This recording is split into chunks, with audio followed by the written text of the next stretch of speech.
ამირა, რამდენი ხანია ეს მანქანა აქ არის გადმოყვანილი? 25-25-ის იანვრის 20-ის გამთენია. ამირან მარგოიშვილი ახლა ვაკის პოლიციასთან მის დამწვარ მანქანას გვაჩვენებს. წელიწად ნახევარი ხდება, რაც ავტომობილი პოლიციის ეზოშია, საქმე კი გამოუძიებელია. ბიზნესმენი ამტკიცებს, რომ მანქანა დაშინების მიზნით დაუწეს, რათა ბიზნეს წილებზე დავა შეეწყვიტა. მივდივართ საგამოძიებოში, უყვები ამ ისტორიას, პასუხი რა გვაქვს? თქვენს მანქანასო, მე მგონი ელექტროობის გამომართავობა აქვს. წელიწად ნახევრის თუ 2 წლის მანქანა გამართული, რა ვიცი და თუ ვინმე ელემენტარულად იცის მანქანის ელექტროობის რაიმე პრობლემა, მით უმეტეს იანვარში და 7 საათზე დაყენებულ მანქანას ღამის 3-ის ნახევარზე ყინვაში ელექტროობით რამე იწვებოდეს, ეს აი რა გითხრათ. ეს არ არის ერთადერთი შემთხვევა, რომელსაც მარკოიშვილი მას ზეწოლად და ტერორად აფასებს. მოხდა კიდევ რამდენიმე თავდასხმა. დაუწვეს კიდევ ერთი ავტომობილი, რა დროსაც ამირან მარკოიშვილის თქმით, სხვა ადამიანების სიცოცხლე საფრთხეში ჩააგდეს. აი ამ კონკრეტულ ადგილას ვაჩერებდით მანქანას. გადავრჩით იმ ფაქტორით, რომ აქვეძინავს მეზობელს და აალებული მანქანის მდგომარეობა მალე გადმოგცა. გადავრჩით იმაზე, რომ არ გადაედო სახს და არ დაიწყო და ჩვენი ხელით მოვახდინეთ. ეგრეთ წოდებული ეს ბოთლში ჩასხმული ბენზინის იქვე მანქანასთან ეგდო, გადაგდება იმისის მოშორება და ჩაქრობა სამეზობლოს დახმარებით და ასე შემდეგ მოვახერხეთ რაღაც დონეზე. ვინ ლაპარაკობს ახლა? თქვენ ოცნების მხარდამჭერი ბიზნესმენი იყავით? რა მარტო მთელი ოჯახი ესე ვართ და ესე ვიყავით. დღესაც მხარდამჭერი ხართ? დღეს მე სიმართლეს ვუძებ ჩემსას, რომელიც ვერ მივიღე და ვერ გავიგე სად ვარ. ფინანსურად დახმარებული ხართ ივანიშვილის პარტიას? არა მარტო ფინანსურად. რა თქმა უნდა, მათ შორის ფინანსურად. ანუ შემოწირულიც იყავთ? რა თქმა უნდა. და არა მარტო რას გულისხმობთ, სხვა რა სახის დახმარება გაგიწევიათ? ნებისმიერი საარჩევნო მიმართულებით ოჯახი. ამირან მარკოიშვილი 14 წელია მართველი პარტიის მხარდამჭერ ბიზნესმენებს შორისა. ის ფლობდა სამშენებლო კომპანია არია ენტერპრაიზ და სხვა ბიზნესებს. დილში მშენებარე ეს კორპუსები არია ენტერპრაიზ ეკუთვნის. მშენებლობა აქ დიდი ხნის წინ უნდა დასრულებულიყო და ხალხს კუთვნილი ბინები მიეღო, მაგრამ აქ მხოლოდ კარკასი დგას. მარკოიშვილმა საჯარო დალაპარაკება მას შემდეგ გადაწყვიტა, რაც ყველა შესაძლო გზასა და თუმცა სამართალი ვერ იპოვა. მე მაინტერესებს კონკრეტულად ფაქტია დაწვის, ცემის, ჩასაფრების, წართმევის, ბიზნესის აღხევის, ხალხის ამ ბიზნესიდან ბინების გაყიდვის, გადაყიდვის. რა ვიცი, რა უნდა მოხდეს? უნდა მოკლა? და მე რა ხდება? ბიზნესმენმა ამ კორპუსის მშენებლობის გადაწყვეტილება 2019 წელს მიიღო. მიწის მფლობელ ამხანაგობას შეუთანხმდა. ბანკიდან სესხი აიღო და მუშაობას შეუდგა. თავდაპირველი პროექტით მშენებლობის ნებართვა 2021 წელს გაიცა. კორპუსი, რომელიც 2 ბლოკისგან შედგება, 9 სართულიანი უნდა ყოფილიყო. მარკოიშვილი გვეუბნება, რომ მშენებლობის დროს მისმა პარტნიორმა საერთო ნაცნობი მიიყვანა, რომელიც დაპირდა, რომ მერიაში საქმეს დაულაგებდა და 9-ის ნაცვლად 12 სართულის მშენებლობის ნებართვას მისცემდნენ და თან ავტოფარეხების ნაცვლად კომერციული ფართების მოწყობის საშუალებაც ექნებოდა. 12 სართულის მშენებლობა დაიწყე. 9 სართულიანი შეთანხმების ნაცვლად. თუმცა წინასწარ იყო ამის პირობა იმისათვის, რომ შეთანხმებულიყო 12 სართული, რომ რა თქმა უნდა სიტყვიერი მერიასთან ვერ დავარქმევდი მე ამ დაპირებას. უფრო ისეთი საზოგადოება, რომელიც ახლა ამ ქალაქში ცხოვრობთ და ყველა ვიცით, რომ შესაძლებლობა ხდებოდა იმის, რომ კანონიერებაში ჩამჯდარიყო დამატებული 3 სართულის კოეფიციენტის და მშენებლობის ნებართვაც, რომელიც დღეს არსებულია და დღეს 12 სართულზეა მშენებლობაც შეთანხმებული და გაკეთებული.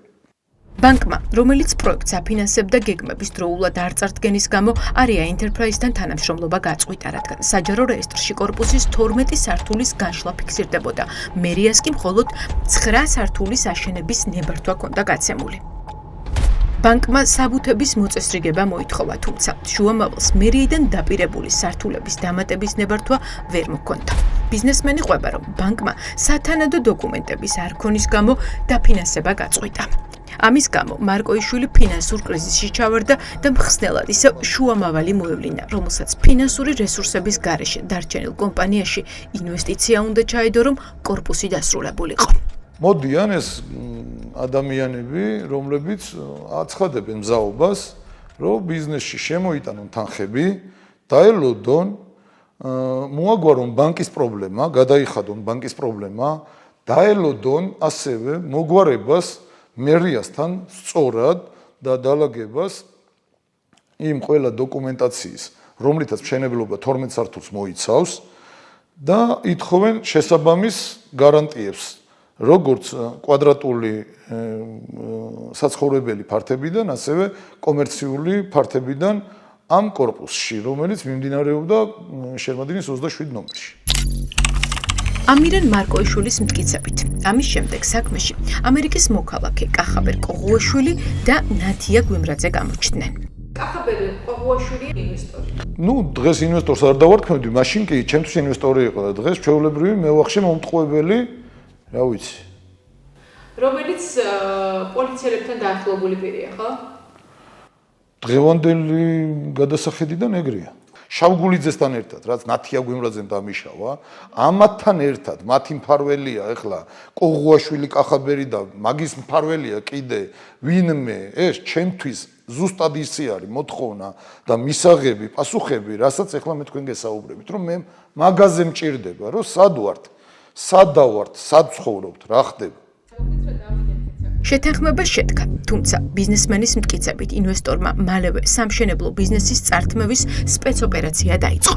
მარკოიშვილს უთხრეს, რომ კომპანიის 80%, ყოღუაშვილის ნდობით აღჭურვილ პირზე, ნათია გვიმრაძეზე უნდა გადაეფორმებინა. თავიდანვე ქონდა ეს თაღლითობა, მე დარწმუნებული ვარ, გათვლილი გამიზნული, დღეს ამაში ვარ დარწმუნებული. გათვლილი ქონდა და ამიტომ გადამითამაშა ისეთი ფორმით, რომ აი შემდგომ დამარწმუნა მოტყუებაში ისეთი ფორმით, რომ აი დიდი ტყუილი, დიდი აბსურდის ფორმაში შემიყვანა.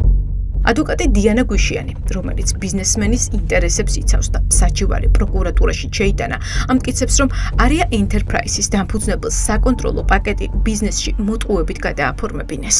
ამირან მარკოიშვილს თავის 80%-იანი წილი მოტყუებით გადააფორმებინეს და შემდეგ მთლიანად ჩახსნეს ბიზნესიდან.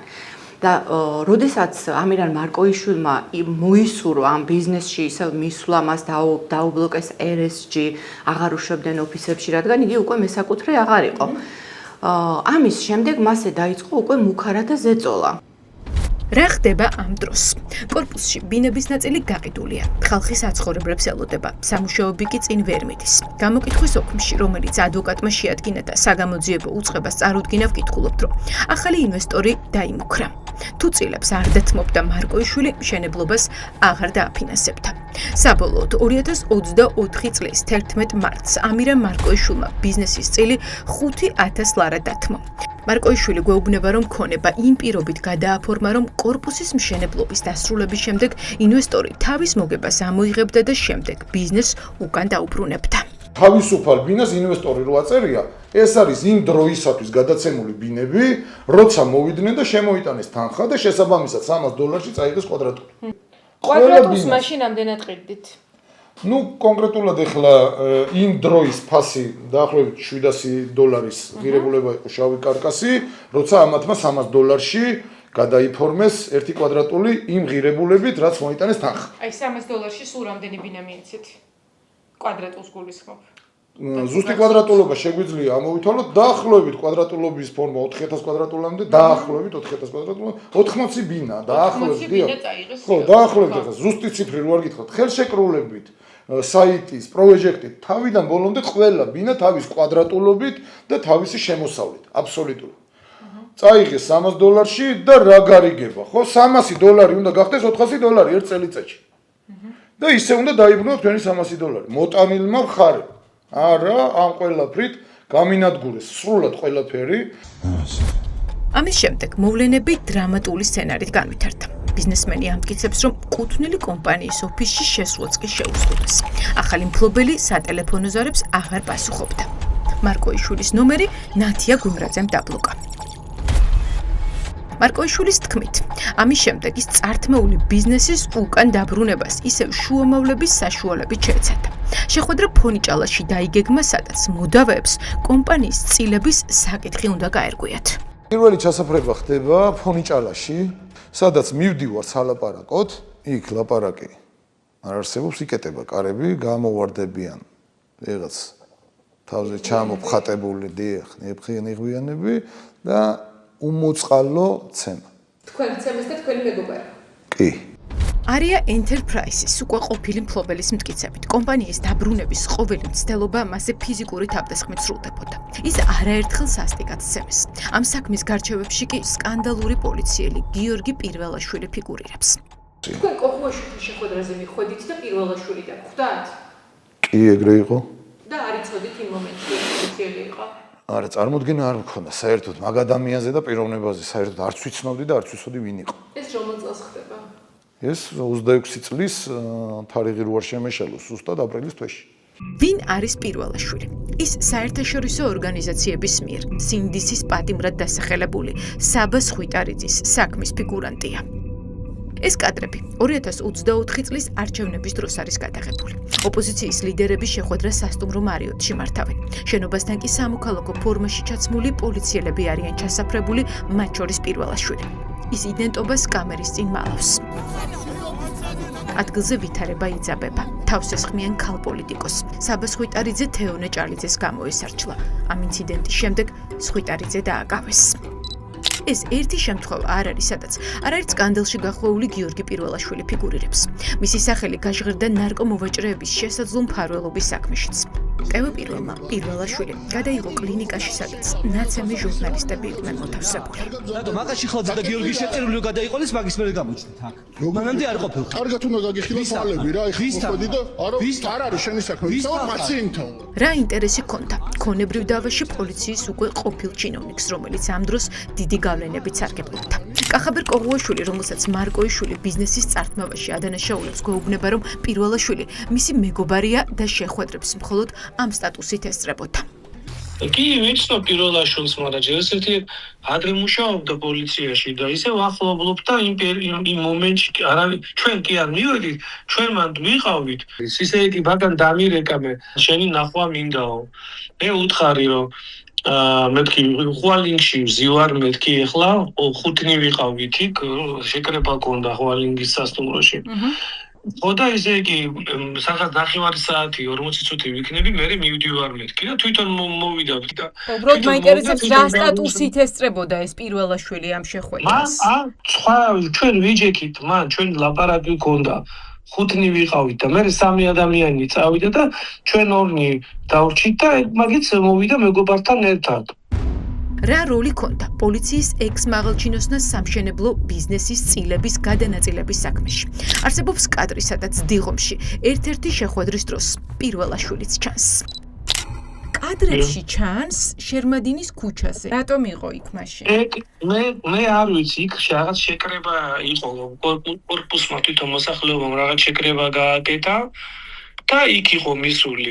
მე არ ყოფილი ვარ იქ და ისა რა ქვია, მე არ ვიცი. ბიზნესმენ მარკოიშვილს ბოლოს ჩასაფრება 2 თვის წინ მოუწყვეს და სასტიკად გაუსწორდნენ. მისგან ითხოვდნენ შეეწყვეტა ბრძოლა წართმეული ბიზნესის დასაბრუნებლად.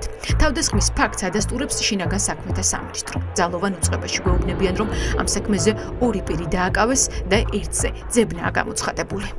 მივდივარ სალაპარაკოდ შერმადინის ქუჩაზე, ჩემს ოჯახის წევრთან, მალხას ხატიურთან ერთად, ჩემს ქვისლთან, კონკრეტულად უნდა შევხვედროდი ნათია გვიმრაძეს და გიორგი შავგულიძეს. და სად ისწორდებიან ფიზიკურად? კორპუსის წინ გზაზევე.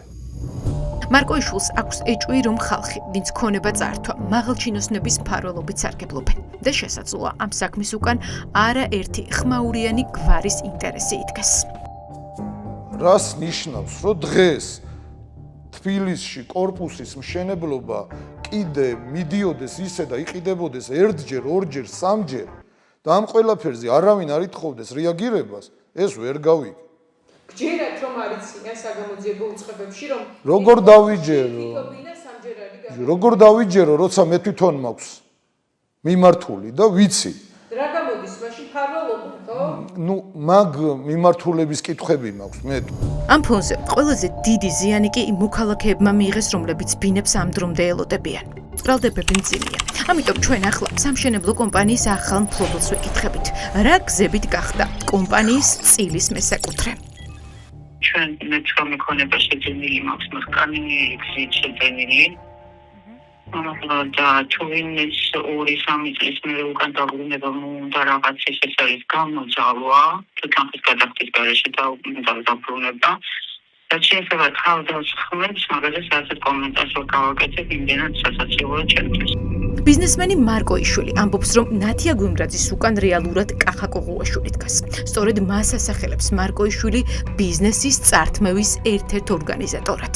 ინვესტორი არ ყოფილა, მე ვიხიდე ჩვეულებრივად ბინები მანდ. 80 ბინა ხო ბატონო კახა? დიახ. 80 ბინა კვადრატული $300. $350. შიდა ხელშეკრულებები თქონდა გაყიდული ქვეყნის ბინები, რომლებიც არ ქონდა დარეგისტრირებული და ბევრი ეგეთი ბინები გადააფორმა მეორადად და მესამედად. ანუ მეორე და მესამე თქვენ არ გაგიყიდიათ ბატონო კახა მეორე და მესამედ? ის თქვენზე ამბობს რომ თქვენ გაყიდეთ მეორე და მესამედ. მე არც ერთი ბინა არ მაქვს გაყიდული.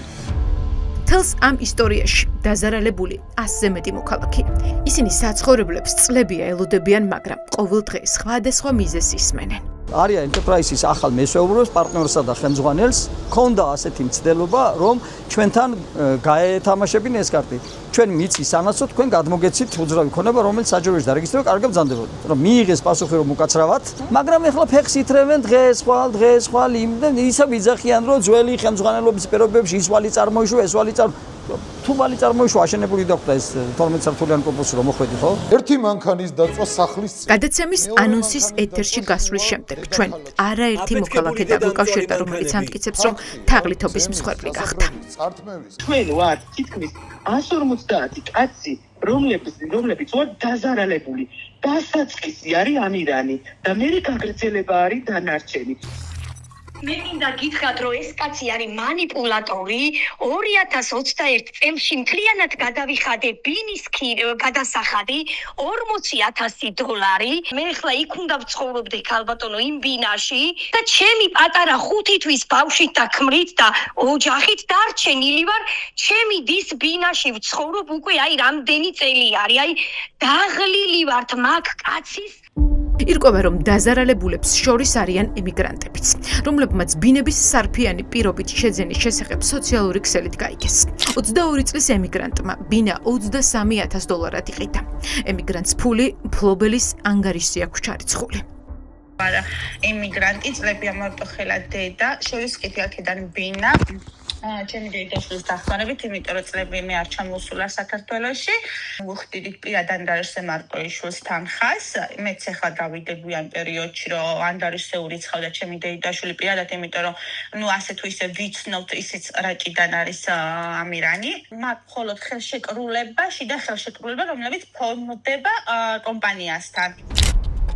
ახლა ემიგრანტს ხელში ერთადერთი ფურცელი აქვს. ნასყიდობის ხელშეკრულება ბეჭდის გარეშე. ქალი ამბობს, რომ ყოფილი მფლობელი ტელეფონზე აღარ პასუხობს. კომპანიის მოქმედი დირექტორი კი ეუბნება, რომ ბინა ნაყიდი არ აქვს.